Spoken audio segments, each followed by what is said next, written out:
नमस्कार दोस्तों, मैं घनश्याम सर आज आंकड़ा शास्त्र विषय में सामायिक श्रृंखला टॉपिक पर चर्चा करने वाला हूँ। इस टॉपिक को शुरू करने से पहले मैं आपको जानकारी देना चाहता हूँ कि आंकड़ा शास्त्र विषय में आपको कुल 2 भाग का अध्ययन करना पड़ेगा, जिसमें भाग 1 में कुल 4 चैप्टर हैं।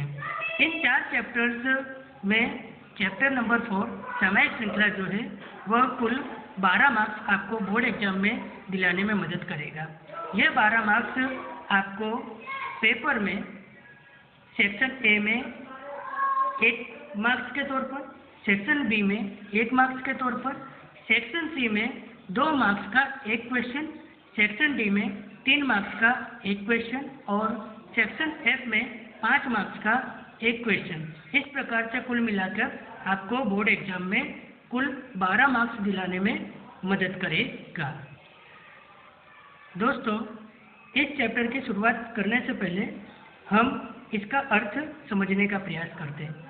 इन 2 शब्द सामायिक श्रृंखला, इन दोनों शब्दों के बीच में ही कहीं ना कहीं इस शब्द का एक जो अर्थ है वो हम जान सकते हैं।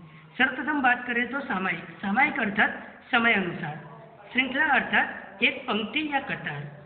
अब आंकड़ा शास्त्र में इसका जो ट्रांसलेशन है वो हम कुछ इस तरह से कर सकते हैं, जैसे कि सामायिक अर्थात किसी भी विषय वस्तु, जानकारी या सूचना को समय अनुसार हम प्राप्त करके उसे किसी सारणी में, तालिका में या क्रमबद्ध तौर पर जानकारी को एकत्र करके एक समूह तैयार करें, तो उस आंकड़ों के समूह को हम सामायिक श्रृंखला कह सकते हैं।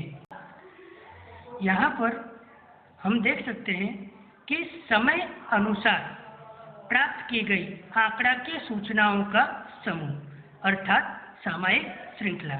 समय अनुसार बात करें तो समय का जो मापदंड होता है वो अलग अलग इकाई में होता है। जैसा कि हम देख सकते हैं कि समय अर्थात मान लें कि किसी लेबर, उत्पादक की उत्पादन क्षमता का आंकलन हम प्रति घंटे करें, तो हर 1 घंटे के बाद उस लेबर के द्वारा किए गए उत्पादन के आंकड़ों को जब हम प्राप्त करें, तो इस तरह से अगर लेबर के द्वारा किए गए 10 घंटे में कुल उत्पादन को अगर क्रमिक तौर पर 1 घंटे, 2 घंटे, 3 घंटे, इस तरह से हम अलग अलग प्रत्येक घंटे के लिए उत्पादन के अंकों का जब आंकलन करते हैं और उसे जब हम सारणी में या जानकारी के तौर पर प्रस्तुत करते हैं, तो वो कहीं ना कहीं एक प्रकार की सामायिक श्रृंखला ही तैयार करेगी। दोस्तों, हम ऐसा कह सकते हैं कि निश्चित समय अंतराल के बाद यदि किसी भी विषय वस्तु के संदर्भ में हम जानकारियों को प्राप्त करें और उनका संग्रह करें, तो वो एक प्रकार की सामायिक श्रृंखला हुई। आप देख सकते हैं जैसे आपके कक्षा में जो विषय से संबंधित टाइम टेबल लगा होता है, वो भी समय के अनुसार जो विषय वस्तु आपको अध्ययन करना है उसका एक कहीं ना कहीं चार्ट होता है। वो चार्ट पेपर कहीं ना कहीं सामायिक श्रृंखला ही दर्शाता है। रेलवे स्टेशन की बात करें तो रेलवे स्टेशन में भी जो विविध गाड़ियों का समय होता है, वो गाड़ियों का समय एक चार्ट पेपर में या अंक तालिका में प्रस्तुत किया होता है। वो भी कहीं ना कहीं सामायिक श्रृंखला का ही एक उदाहरण है। दैनिक जीवन में हम ऐसे ही कई सारे सामायिक श्रृंखला को देखते हैं और इनका महत्व भी हम जान सकते हैं। यदि प्रत्येक जानकारियों को अस्त व्यस्त तौर पर हम प्राप्त करें तो शायद उन आंकड़ों का सही उपयोग नहीं कर सकते, परंतु हम आंकड़ों का सही उपयोग कर सकें इसलिए उसे निश्चित समय अंतराल के बाद तर्कबद्ध तौर पर, क्रमिक तौर पर विश्लेषण करके उसे एक प्रारूप दिया जाता है और उस प्रारूप के आधार पर हम उसकी एक सूची तैयार करके उसको एक निश्चित पायदान तक हम प्राप्त कर सकते हैं। और वो जो निश्चित जानकारियों का समूह जो शुरुआत से लेकर अंतिम सिरे तक प्राप्त होगा, वो कहीं ना कहीं हमारे लिए महत्वपूर्ण साबित होगा।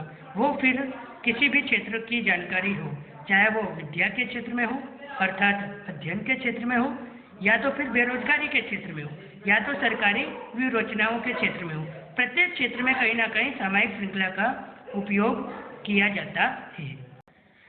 सामायिक श्रृंखला की जो डेफिनेशन है उसमें एक जो महत्वपूर्ण ध्यान में रखने वाली बात यह है कि आंकड़ों का समूह हमें प्राप्त करना है, और इन आंकड़ों का समूह प्राप्त करने के लिए हमें निश्चित समय ध्यान में लेना है।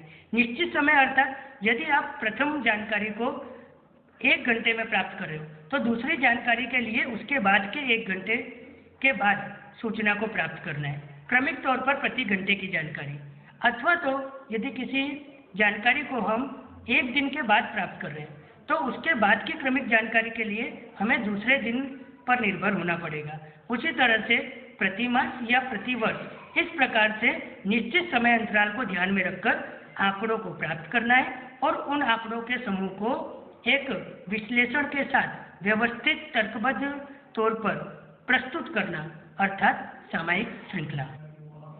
सामान्य तौर पर हम देखें तो इस श्रृंखला में समय से संबंधित चल होते हैं। जैसा कि मैंने आपको जानकारी दी कि कोई भी चल अर्थात एक प्रकार के गुणधर्म या जानकारी जिसे हम संख्यात्मक तौर पर प्रस्तुत कर सकते हैं, ऐसी संख्यात्मक जानकारी को हम समय के संदर्भ में लेते हैं। दूसरा महत्वपूर्ण जो मुद्दा है, यह श्रेणी निश्चित समय अंतराल पर बदलते चलों की जानकारी प्रस्तुत करती है। जैसा कि हाल फिलहाल यदि आप आरोग्य सेतु आप इस्तेमाल कर रहे हो तो उस समय आप देख सकते हो कि अपडेशन, जैसे आप किसी निश्चित राज्य की जानकारी ले लो। गुजरात राज्य में जो कोरोना के संक्रमित पेशेंट हैं वो आज 19 तारीख की जो संख्या है वो आने वाले समय में कहीं ना कहीं स्थिर देखने को नहीं मिलेगी, कहीं ना कहीं उस आंकड़ों में परिवर्तन देखने को मिलेगा। 20 तारीख के जो भी आंकड़े होंगे वो कहीं ना कहीं 21 तारीख को बदलते हुए दिखेंगे।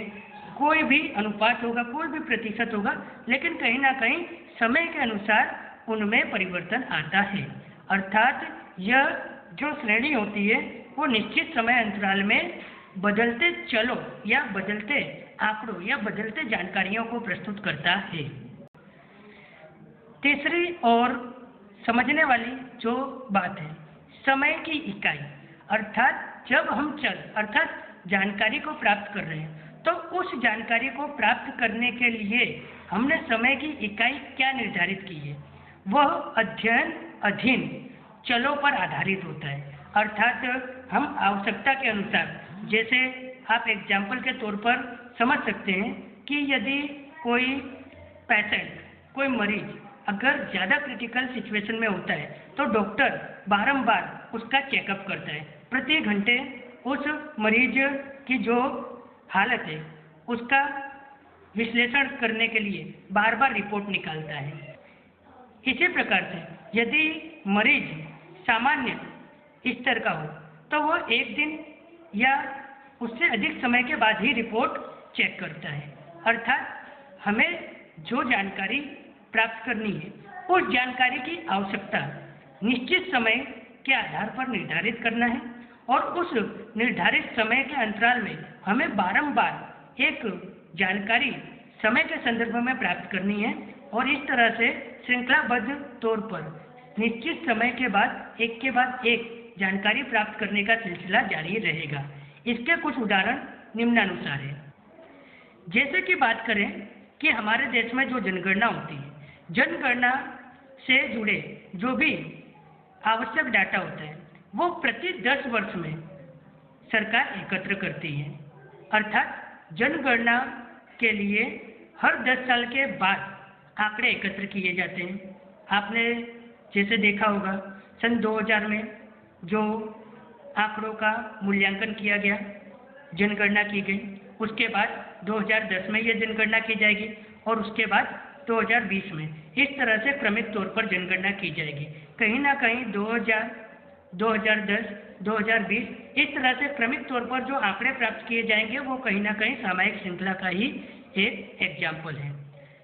जबकि बात करें सेल टैक्स, अगर टैक्स की गणना है तो टैक्स हमें प्रतिवर्ष चुकाना पड़ता है और प्रतिवर्ष टैक्स चुकाने के लिए हमें प्रतिवर्ष आकारणी करनी पड़ती है।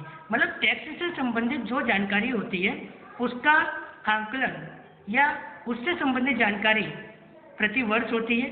सामयिक श्रृंखला में इसमें समय जो है वो प्रत्येक वर्ष के लिए निर्धारित किया है। जबकि बैंक ब्याज की बात करें तो बैंक में जो ब्याज की गणना होती है वो प्रत्येक 3 मास पर या त्रैमासिक गणना होती है। तो यहाँ पर कहीं ना कहीं समय का आधार त्रैमासिक है। ठीक उसी तरह से आप देखें कि दुकान, कोई भी अगर धंधेदार व्यक्ति है, बिजनेस करने वाला व्यक्ति है या कोई व्यापारी है, तो वो प्रत्येक दिन अपनी जो आवक है और उसमें उसका जो मुनाफा है वो काउंट करता है। इस तरह से जो लाभ की गणना होती है वो अगर एक के बाद एक इस तरह से प्रत्येक दिन की जानकारी जब कोई व्यापारी तैयार करता है तो एक महीने में 1 तारीख, 2 तारीख, 3 तारीख इस तरह से क्रमिक तारीख पर प्राप्त किए गए लाभ की जो आंकड़ों की श्रृंखला तैयार करेगा वो भी कहीं ना कहीं एक प्रकार की सामयिक श्रृंखला है।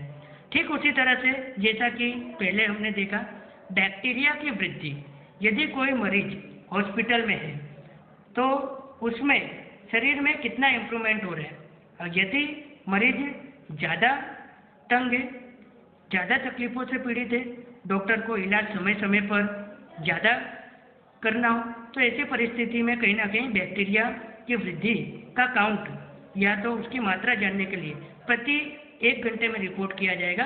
तो हर 1 घंटे के बाद जो रिपोर्ट की जाएगी और रिपोर्ट के बाद जो आंकड़े प्राप्त किए जाएंगे वो भी कहीं ना कहीं दोस्तों सामयिक श्रृंखला का ही उदाहरण है। तो आज हम इस वीडियो की मदद से सामयिक श्रृंखला का अर्थ और सामयिक श्रृंखला की सामान्य जानकारी का अध्ययन किए और मैं आशा करता हूँ कि आप लोग को इस विषय वस्तु से संबंधित जानकारी अच्छी लगी होगी। धन्यवाद।